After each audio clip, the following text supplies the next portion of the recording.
Hero or Shero of mine. And the one today is not one that's really well known. His name is Reverend Don Eastman. Don started out in the Assemblies of God church. He went to Assemblies of God college and he went into the ministry and he pastored for a good while with them. And he began to realize that that was not the best place for him for obvious reasons. And so he went to work for a nonprofit for a long time with fundraising and development, program development. And then he found MCC. And he found it at a time when they needed program development and they needed fundraising, probably about 40 years ago. Don is an elder. He's been in leadership like that before. He's pastored churches, but he has a servant heart. And whenever the denomination needs something done, teaching, program development, they call on Don.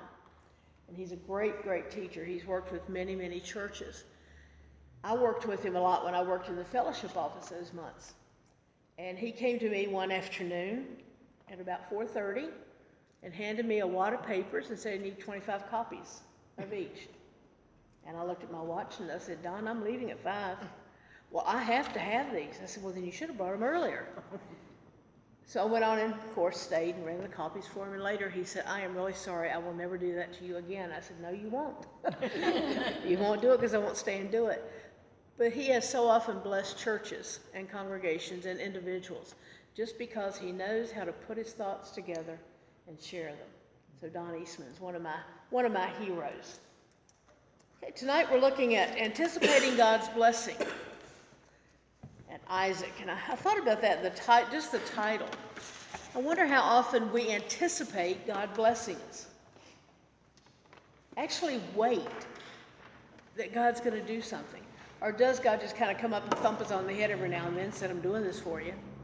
But I think if we could have more of an openness to those blessings, we might find more of them.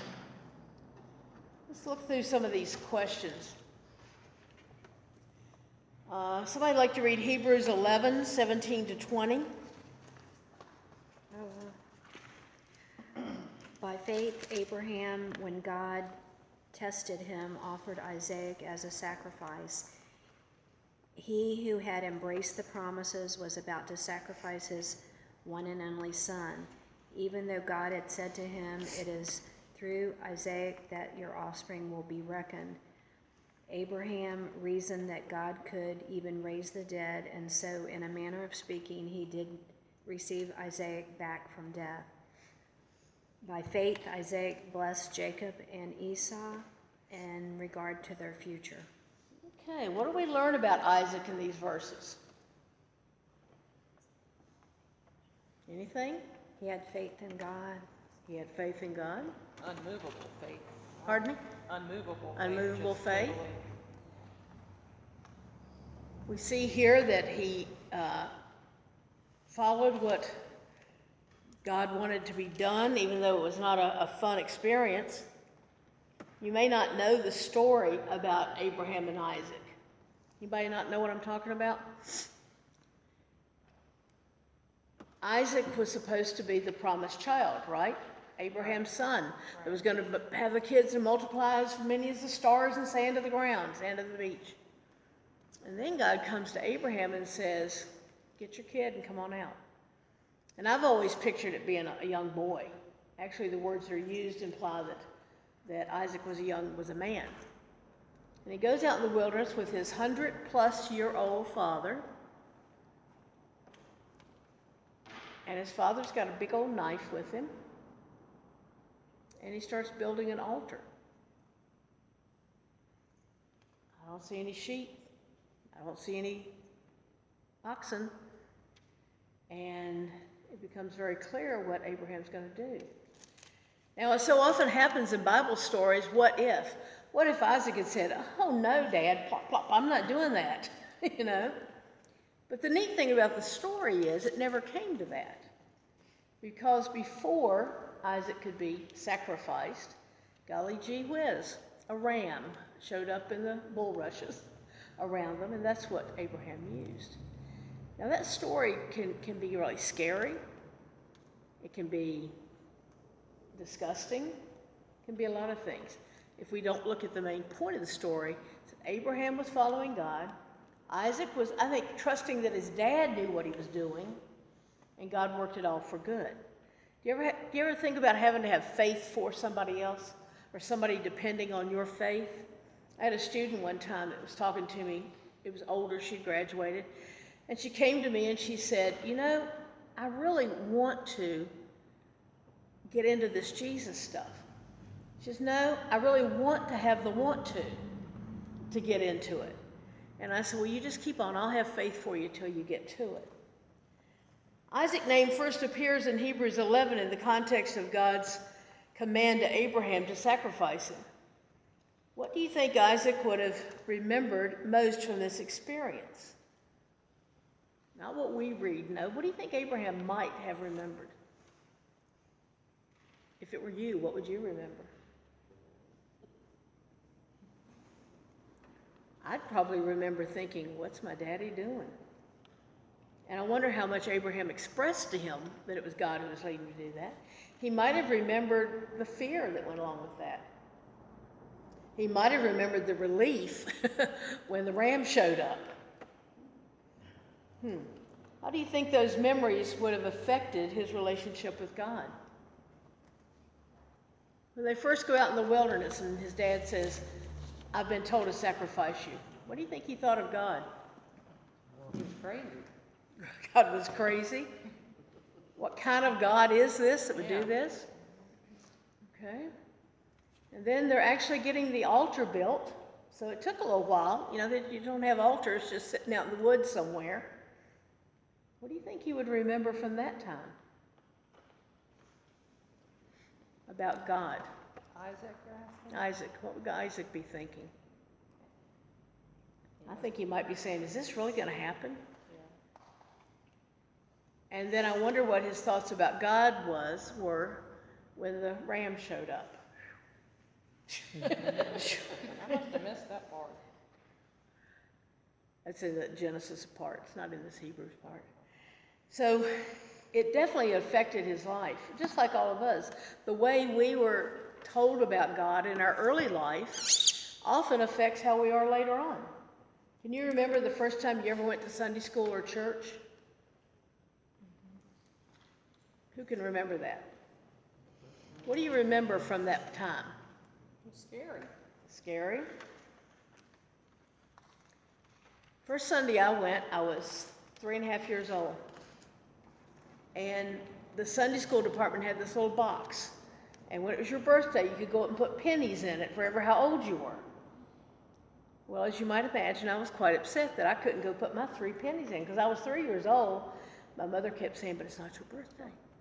And Mrs. Kuhn, who ended up being my adopted grandmother, looked at me, she says, come on up here. And she even had pennies in her pocket. Gave me 3 pennies to put in there.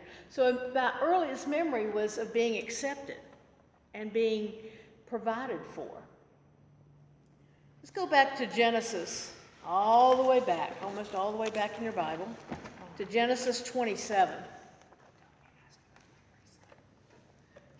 A lot of us have bad times or bad thoughts or confused relationships with God because we do remember those childhood memories. Genesis 27, verses 1 to 40. We're not going to read all of those. Let's look at the first little section. I'm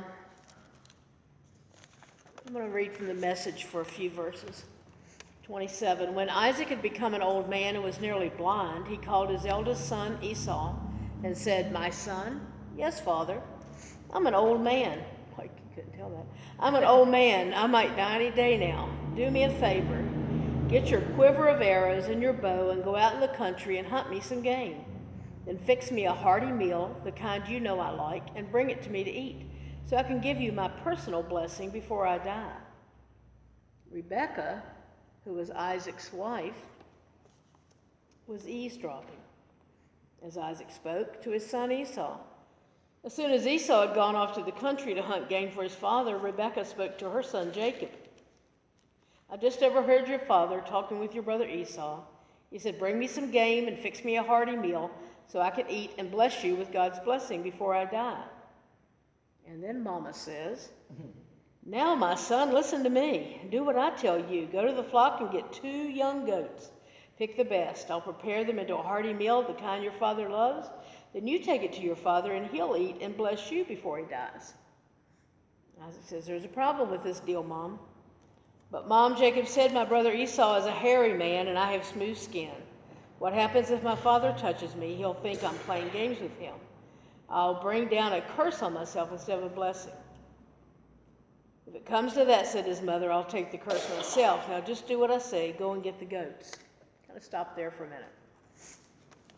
So in this time, Isaac had 2 sons. The question says, how would you describe the twin brothers based on Genesis 27? What do we know about Esau? He's hairy. Okay, what else do we know? Isn't he the youngest one? Which question? No, actually, he at this point is the oldest one. Which They were twins. Esau came out with Jacob hanging onto his heel. Some people think he was trying to pull him back in so he could be the first. We know he's hairy. What else do we know? That he's a hunter. He's a hunter, a hunter-gatherer. Goes out and gets game and makes it into good smelling, good tasting stuff. Probably his dad's favorite. Huh? Probably his dad's favorite. He was his dad's favorite, exactly. How would you describe these 2 brothers based on Genesis? What about Jacob? What do we know about him? He was the youngest. He was a mama's boy. He was a mama's boy. He was the youngest. What else? He was the opposite. He had smooth skin. He had smooth skin. He was the opposite. You get the idea? He kind of liked hanging around the tent. I think he was angry because he wasn't the firstborn. Well, you know, in Middle Eastern culture, and sometimes in Eastern and Western culture, the oldest child is the favored child. And especially when that comes sometimes to inheritance and things like that. And this time, the oldest son had the deal. The oldest son was supposed to basically get everything. Now, we know that when they were born, God said to Rebekah, the oldest will serve the youngest. Once again, God says these things and it makes no sense at the time. So we see these 2 boys and they're very different. They're very different. They looked different. They had different interests. They were just really, I just keep saying different, opposites, almost opposites, which is not unusual for twins, you know. We think twins are like little carbon copies of each other, but the twins I've known are often very different, very different. In the culture of Isaac's day, the father's blessing, a promise of prosperity, and the inheritance of prominence over the family was given to the firstborn.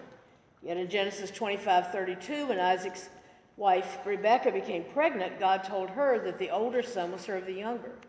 Why do you think Isaac still planned to give his blessing to Esau? God's already said the oldest is going to serve the youngest. But why would Isaac keep hanging on to that thought? Because of tradition. Because of tradition that it's his birthright.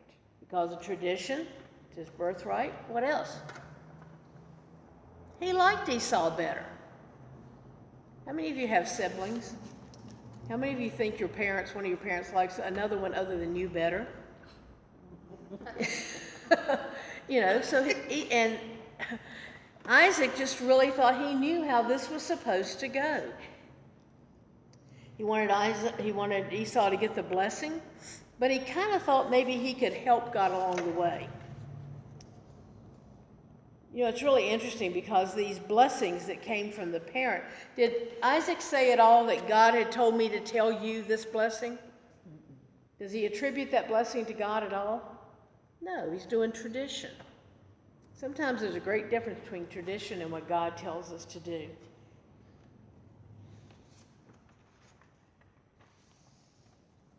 What does Jacob and Rebekah's deception reveal about their relationship with and trust in God for the future?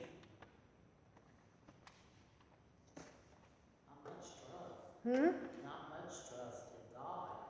Not much trust in God? They were trying to take matters into their own hands for security because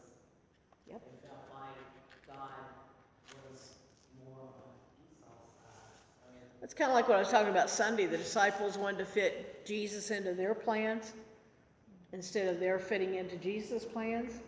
Rebecca wanted her son, and she may have remembered, I'm sure she did, because that was such a startling prediction, prophecy, word from God. And she really knew that was going to happen, but do you ever think, what if? What if God doesn't do what God says God's going to do? And so she came up with a pretty sneaky plan, don't you think? I think so. What she was going to cook up was going to smell good. And we find out later, how did he take care of the hairy issue? With a skin.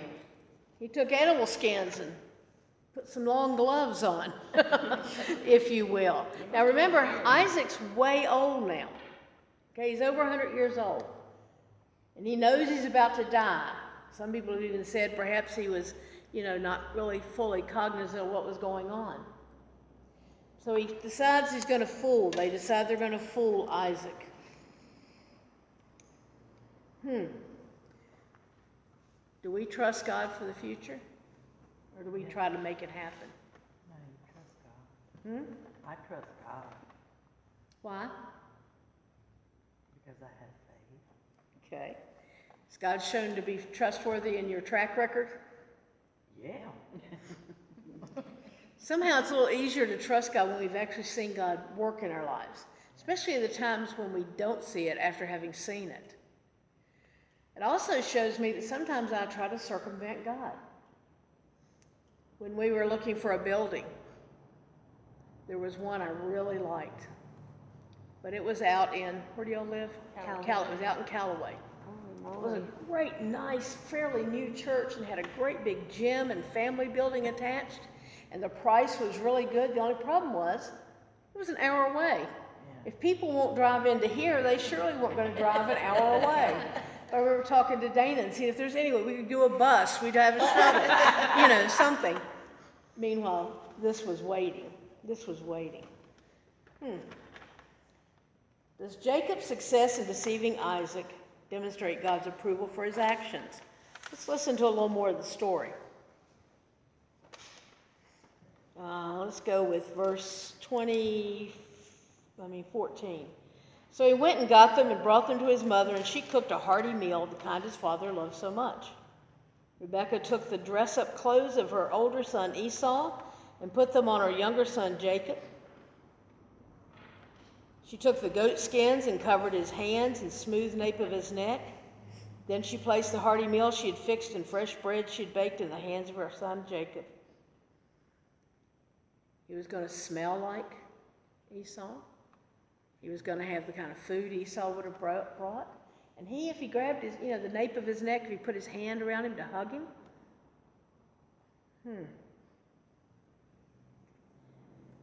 He went to his father and said, "My father."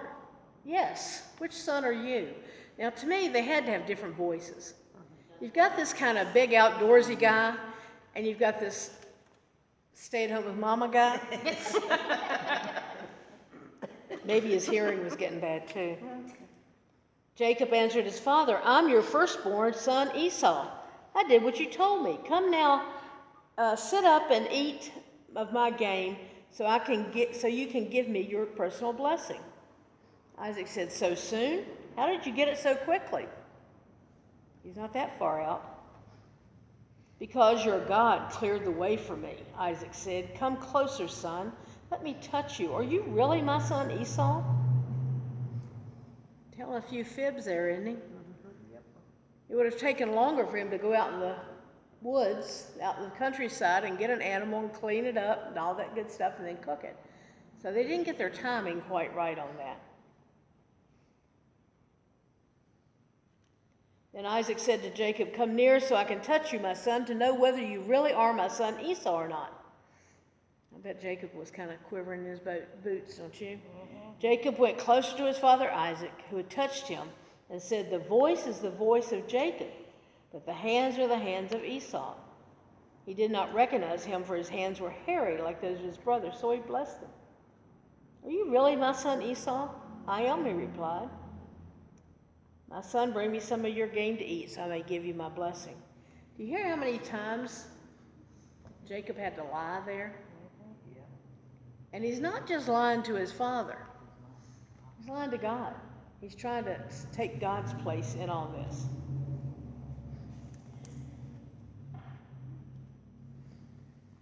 So he went to him, Jacob brought it to him, and he ate.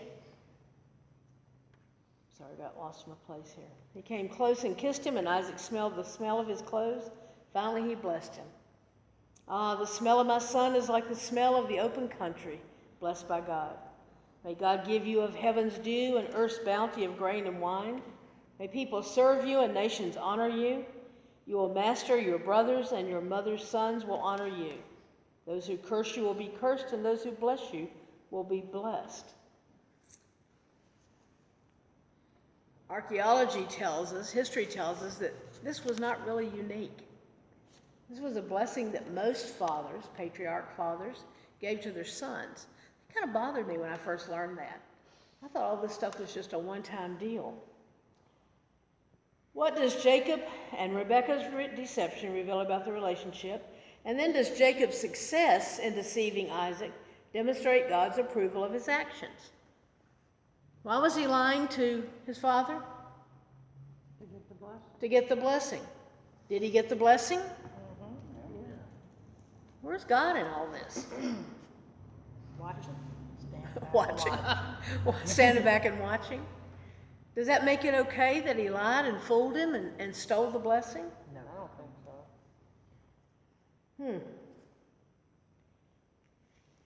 Well, but now, they already knew from early on that Esau was going to get the blessing.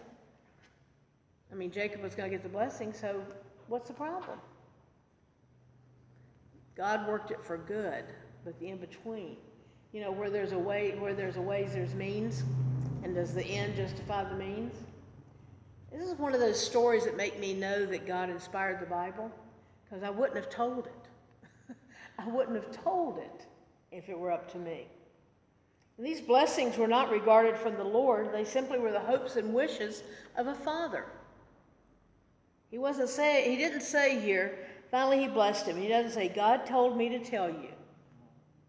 So it was Isaac's thoughts anyhow. And God was not obliged to follow through on that. It was thought that the older son would always have the rule, would always be the one. And sometimes God has other plans. Trusting in traditions, he went on and blessed him. And the ceremony itself actually gave validity to it, because I'm sure this didn't happen in a vacuum. I'm sure there were people around seeing this. And then, right after Isaac had blessed Jacob and Jacob had left, guess who shows up? Esau showed up from the hunt. He had also prepared a hearty meal, came into his father and said, let my father get up and eat of his son's game, that he may give me his personal blessing. And one of the worst things he probably ever heard in his whole life, his father said, who are you? I'm your son, your firstborn, Esau. Isaac started to tremble, shaking violently. Why would the dad be upset? He gave the blessing to the wrong one. He gave the blessing to the wrong one. You know, and these things were not something you could just back up and redo. You couldn't have another time to do it. The author of Hebrews says that Isaac acted by faith when he blessed Jacob and Esau in regard to their future. How was Isaac's response to this deception an act of faith? How was it an act of faith that he had blessed the wrong one? He was still doing what God had told him to do, even if it didn't work out like you thought it should, even if it didn't work through like you thought it should. Despite evidence of a lack of faith on Isaac's part, he did believe that God would honor his promises. It just wasn't happening the way he thought it would. You ever had that happen in your life? You think you know what's going to happen. You think you've got it all planned out. And what happens when we make plans? God giggles. God giggles. And it's really hard when that happens. because you thought you had it all planned out. And you may have thought God had it all planned out that way. And the real trust comes in when it doesn't work the way you thought you and God had it planned out, and you follow God.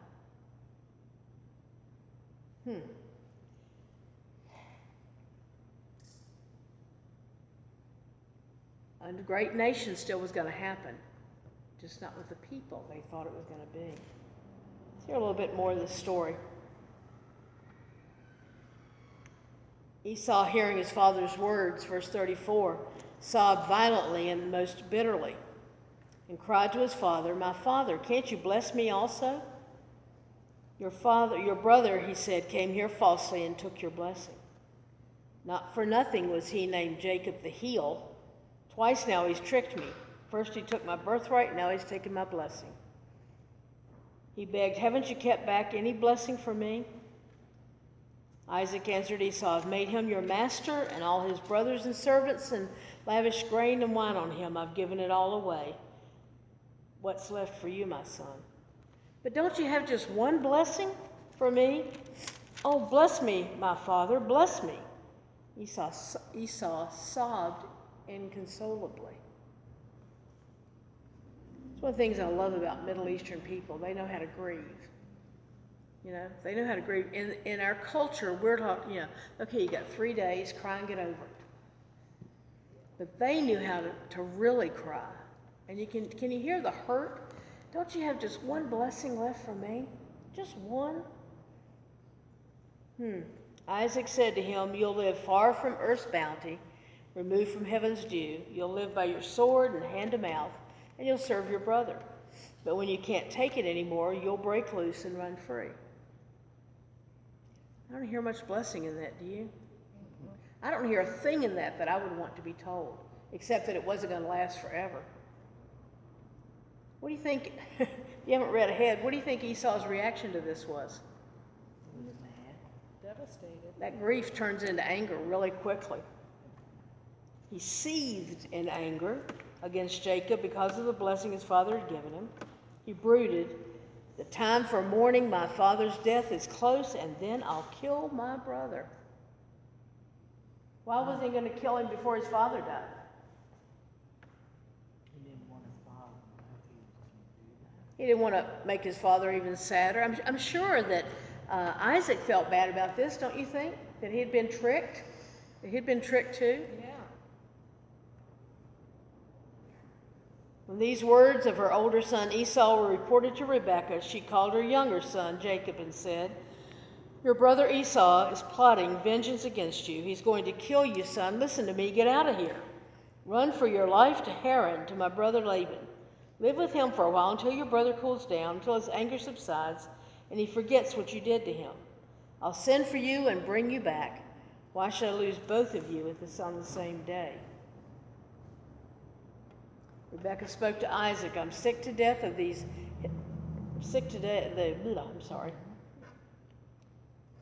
So she sends him away. Do you think Esau really would have killed him? I think he would have. I think he was outdoorsy enough. He could have done it just really quickly. Was it God's will for him to get killed? Should he have been killed? No. God had to look at the bigger plan than what these boys could see. But here's Mama still taken up. Now, what I'd like to know, they don't always tell you the whole story. What I want to know is what Isaac said to Rebekah later, when they all figured out what had happened to this. I bet it wasn't a happy wife, happy life at that time. So Rebekah spoke to Isaac, "I'm sick to death of these Hittite women. If Jacob also marries a native Hittite woman, why live? Go away. Go find your other family. I don't want you married into people here anyhow. And if you both do," a little bit of racism, nationalism here. Yeah. So, what do you think Jacob did? He took off. If I had a mean big brother who threatened to kill me as soon as my daddy died, and my dad was already old, I'd be leaving too. seeks support from someone. Do we hear anything in here of Jacob giving praise to God for the blessing? Any thankfulness? No. I don't think he was thinking about the long-term promises of God. He knew when Dad died, he got everything and he was in charge of everybody. Sounds like something from the Cartwrights or something, from the Bonanza, doesn't it? So what's the point of this to us? Sometimes he said the goal of the study is to place our future into God's hands. When you think about that, it's in God's hands one way or the other. It's the putting it and benefiting from that peace or not. I wonder what kind of things God's going to call me to and to you to in the next 2 weeks, month. One of those things where you really know God's put it on your heart. What are some ways we can avoid doing what God wants us to do? Just don't do it. Just don't do it. What else? I don't know if there's really anything you can do. I mean, I know for me, I ran for years and years and years and years and years, and I finally ended up just exactly where I was supposed to go anyway. You run, but you couldn't hide. Sometimes we use that running. Sometimes we second guess God. I jokingly say that growing up in the Baptist church, I knew God had called me to preach when I was really young. But surely God stuttered because Baptists didn't have women preachers, so surely God meant teach. And so I became a teacher, you know. Sometimes we can do that like Moses. Remember when Moses was supposed to go talk to Pharaoh and he didn't particularly want to go do it? What was one of his arguments? I can't talk well. And God just kind of chuckles and says, you got a brother, he talks really good, take him. So sometimes we try to put it off on somebody else. But my experience has been that the more I put it off and the more I avoid it, it doesn't go away, like Kelly was saying, and I'm not happy until I finally just give up and do what God wants me to do. These boys had a lot riding on them. They had the future of the Hebrew nation, the future of God's people riding on them. And it's interesting to see how they were people just like we are. Got Rebecca, who's trying to cut all the corners, make sure her boy gets what he's supposed to get, her favorite boy. You've got Esau, who's out trying to do what he's supposed to do, and yet it all works out in the long run. It's a really cool story, and we'll be talking some more about this later on. It's a really cool story to see what God does now. It's kind of like, you know, episodes of Downton Abbey. You know, you think, what in the world are they going to do now? And so it's really cool to hear what happens. I think Jacob, whether he thought he was just running from an angry brother, he was actually running to preserve the nation. What can you learn from this account that will increase your level of active faith? Oh no, there's another question. Where have you seen God blessing and grace in your own life?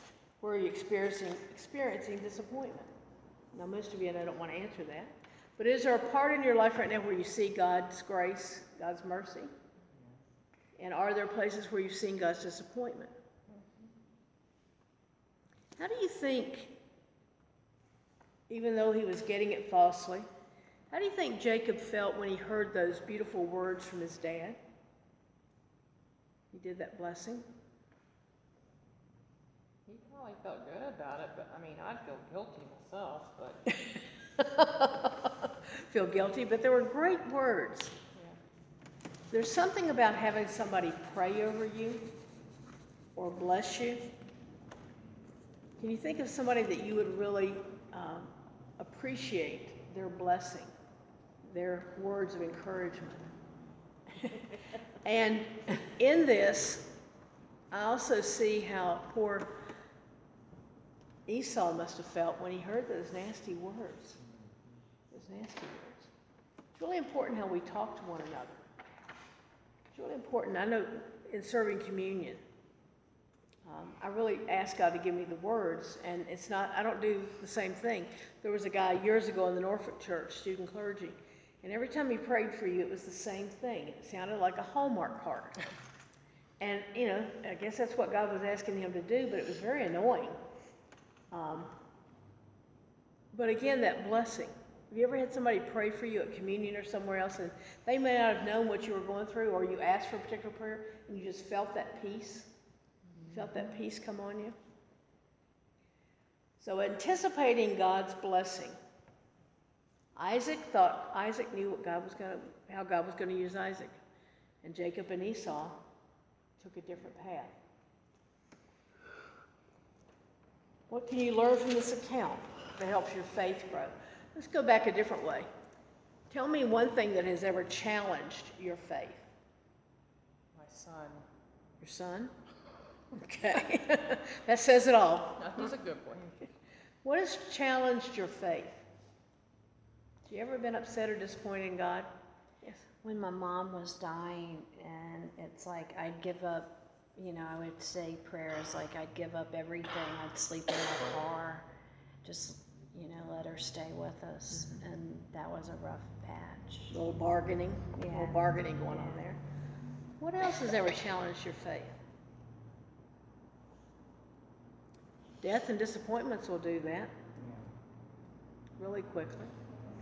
Now, the positive side to that, what has ever happened or come around in your life that's given you hope, or that's given you a chance to hold on to your faith? My mom.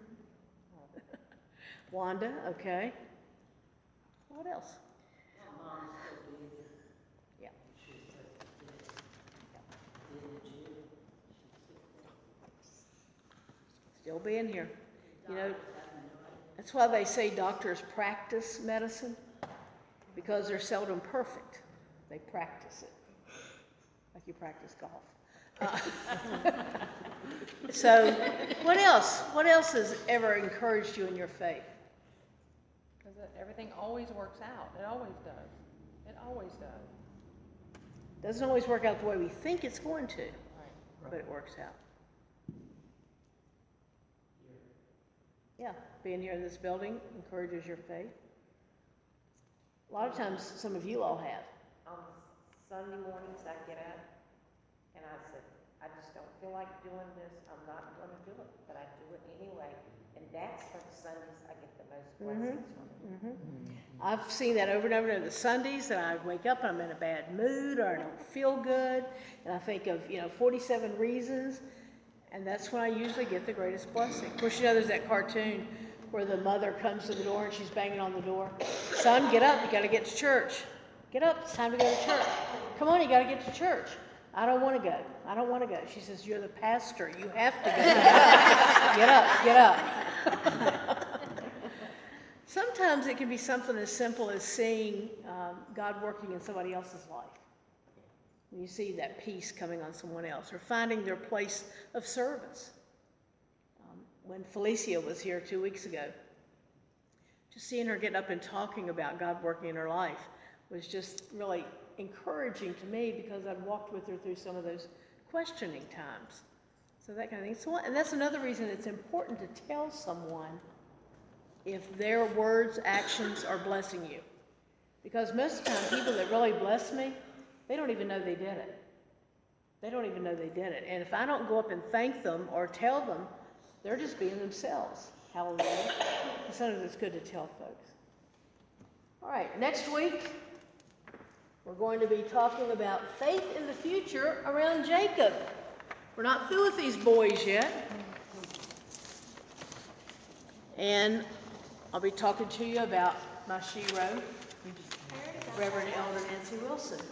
Reverend Elder Dr. Nancy Wilson. There's a video thing I may try to have for you all next week.